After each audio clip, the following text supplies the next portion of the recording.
दोस्तों, वेलकम आपका pharma diaries में।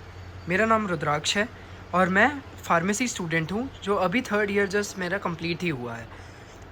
आप लोग सोच रहे होंगे कि फार्मेसी की शॉप्स की दुकान की वीडियो तो हमने काफ़ी देखी हैं, पर ये चैनल आपको बताएगा कि एक टियर 1 जैसे शहर जैसे दिल्ली में फार्मेसी की दुकान कैसे वर्क करती है। ये सारी दुकान जो है ये मेरे पापा के लाइसेंस पर पिछले 25 साल से काम में है। ये दुकान पहले ऐसी नहीं थी। पहले इन दो दुकानों के बीच में एक दीवार जॉइंट थी। अब ये दुकान अलग हो गई है। हमने इस दुकान को एक ही कर दिया है, तोड़वा के लाइसेंसिंग अथॉरिटीज़ की परमिशन लेके।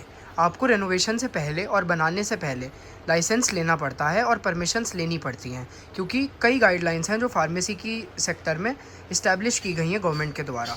हर कोई फार्मेसी की दुकान नहीं खोल सकता। फार्मेसी की दुकान खोलने के लिए आपको एक लाइसेंस लेना पड़ता है जो बैचलर्स और डिप्लोमा के थ्रू आपको मिलता है।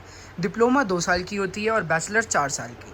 अगर आपको नौकरी करनी है तो डिप्लोमा का कोई काम ज़्यादा आजकल बचा नहीं है और बैचलर्स आपको करनी ही पड़ेगी, पर दुकान के लाइसेंस के लिए आप डिप्लोमा भी कर सकते हैं। ये है आज हमारी दुकान जो है, ये स्टार्ट होती है हमारे फ्रिज के साथ। फ्रिज में हम कोल्ड ड्रिंक्स, एक फ्रिज में कोल्ड ड्रिंक्स और दूसरा फ्रिज हमारा चॉकलेट्स का है। चॉकलेट्स और कोल्ड ड्रिंक का फ्रिज हमने इसलिए रखा हुआ है क्योंकि यह दुकान स्कूल के बाहर है और स्कूल के बच्चे जैसे ही छुट्टी होती है वैसे ही दुकान में घुसते हैं और कोल्ड ड्रिंक्स और चॉकलेट्स ज़रूर लेते हैं। गर्मी का मौसम है ना। अब ये दुकान जो है हमने डब्बों में डिवाइड कर रखी है। इनकी दवाइयाँ हमने डब्बों में डाल रखी हैं कंपनी और जो बिक्री के हिसाब से। बिक्री यानी जो कस्टमर सबसे ज़्यादा लेता है वो हमने एक साथ रखी हुई हैं एक ही कंपनी की।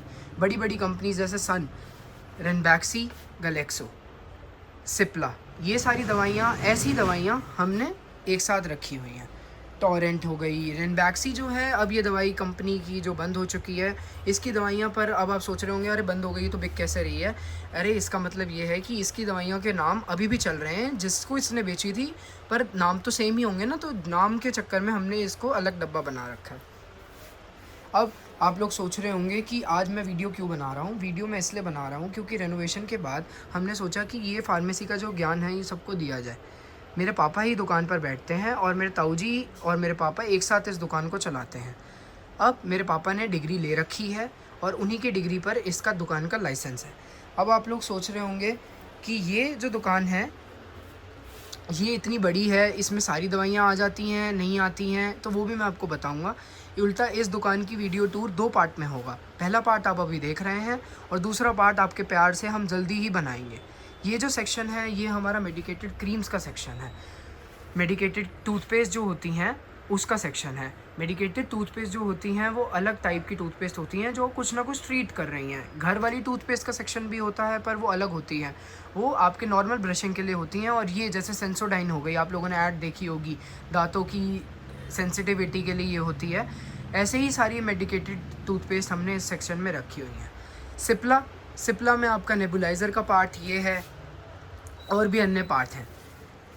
नेबुलाइज़र्स वो वाली दवाइयाँ होती हैं जो वाटर फॉर्म से आपको वेपर फॉर्म में ट्रीटमेंट प्रोवाइड करती हैं और नेबुलाइज़र इनको वेपराइज़ करने में काम आता है। सिप्ला की दवाइयों का सेक्शन ये है और भी सिप्ला की काफ़ी दवाइयाँ आती हैं, पर हमारे एरिया में जो बिकती है हमने वही मेन रखी हुई हैं। आगे भी हम आपको दिखाएंगे कि कैसे एक फार्मेसी का स्टॉक का काम पूरा होता है।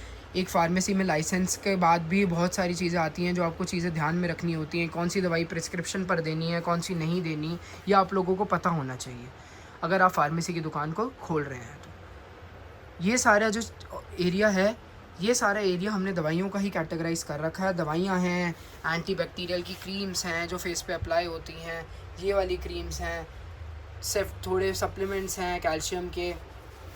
ऑगमेंटन का नाम तो आप लोगों ने सुन ही रखा होगा। आप लोगों ने कभी ना कभी इस सॉल्ट की दवाई तो ज़रूर खाई होगी, चाहे इस नाम से ना खाई हो।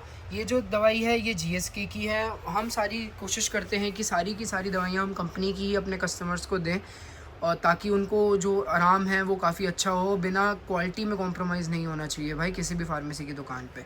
पैसे तो आदमी बाद में भी कमा लेता है, पर क्वालिटी में अगर आप कॉम्प्रोमाइज़ करोगे तो कस्टमर आपके पास नहीं आएंगे, दूसरी दुकानों के पास ज़रूर जाएंगे।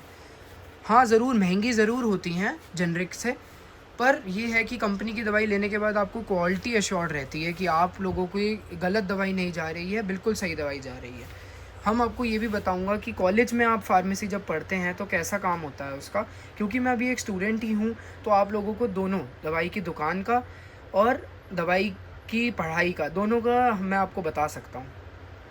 आज मेरे पापा दुकान पर हैं नहीं, वो बाद में आते हैं, अभी उनका लंच टाइम है और मेरी गर्मियों की छुट्टियां हैं, इसलिए मैंने सोचा कि क्यों ना लोगों को वीडियो बनाकर बताया जाए कि एक फार्मेसी की दुकान कैसे काम करती है। हमने कॉस्मेटिक्स का सेक्शन भी रखा हुआ है। कॉस्मेटिक्स इन ड्रॉर्स में आपको जैसे काउंटर्स में है और भी कई जगहों पे हमने रखी हुई है। एक ड्रगिस्ट को कॉस्मेटिक्स भी थोड़ी बहुत तो रखनी पड़ती ही हैं, क्योंकि कॉस्मेटिक्स की सेल ही मेन सेल में आपका काफ़ी कंट्रीब्यूशन प्रोवाइड करती हैं। कॉस्मेटिक्स जेनरिक भी होती हैं और कंपनी की भी आती हैं, दोनों में ज़्यादा फ़र्क होता नहीं है। पर कुछ कस्टमर्स जेनरिक लेना प्रेफर भी करते हैं क्योंकि वो थोड़ी सस्ती आती हैं और काम भी अच्छा ही प्रोवाइड करती हैं। ये जो सेक्शन है ये बेबीज़ के डाइपर्स का है। एडल्ट डाइपर्स का सेक्शन अलग बनाया है हमने, और इस सेक्शन को हम बाद में एक्सप्लोर और करेंगे। पर अभी ये बेबी डाइपर्स जो हैं ये अलग अलग साइजेस अलग अलग उसमें आते हैं। साथ ही बेबीज़ के मिल्क प्रोडक्ट्स भी हमने रखे हुए हैं जो कि न्यूट्रिशन प्रोवाइड करते हैं। ये थोड़े वॉकर्स हैं, भी वॉकर्स इतने ही ज़्यादा बिकते नहीं हैं, ऑर्डर पे ही आते हैं, इसलिए हमने इनको रखा हुआ है ऊपर पैकेट में। ये वॉकर्स जिनको नहीं पता, जैसे जो बूढ़े लोग हैं सहारा लेके जिनको चलने की ज़रूरत पड़ती है, वो ये यूज़ करते हैं। साथ में हमने एंकल नी सपोर्ट जैसे टाइनर की बड़ी बड़ी कंपनीज़ के भी हमने सपोर्ट्स रखे हुए हैं। इसके और भी सपोर्ट हैं, ये दूसरे सेक्शन में है। ये थोड़े बड़े डब्बे हैं इसलिए हमने इनके लिए अलग जगह बना के रखी है।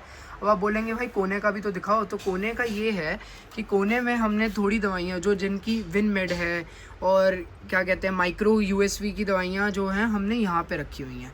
पैरासीटामॉल तो भाई सबको पता होगी ना, नेविजन ये नेज़ल डीकंजेस्टेंट है, आप लोगों की नाक खोलती है। ऐसी ही कई दवाइयाँ और ऐसे ही कई चैनल आप लोगों को कहीं और भी मिलते हैं। पर टीयर 1 में जो फार्मेसी की दुकान काम करती है वो थोड़ा अलग टाइप से काम करती है, थोड़ा काम ज़्यादा होता है और थोड़ी दवाइयाँ जो हैं कंपनीज़ लोग जो हैं कंपनीज़ के प्रेफरेंस पर ज़्यादा बाय करते हैं। मैं किसी भी चैनल को डिग्रेड नहीं कर रहा, मैंने आज तक किसी का चैनल देखा ही नहीं है, पर मैं जैसा भी बताना चाहता हूँ कि लोग शायद अभी तक ये बात नहीं जानते कि आप अगर बड़े शहरों में कैसे दवाइयों की दुकान चलाते हैं। अभी तो मुझे ही इतना नहीं पता, पर मेरे पापा जब आएंगे ज़रूर आपके जो भी सवाल होंगे आप कमेंट बॉक्स में डालना, और मैं अपने पापा से पूछ के या उन्हीं के साथ एक वीडियो बना के आप लोगों के सवालों को एक अच्छे वे में आपको बताऊंगा और आपको जवाब दूंगा।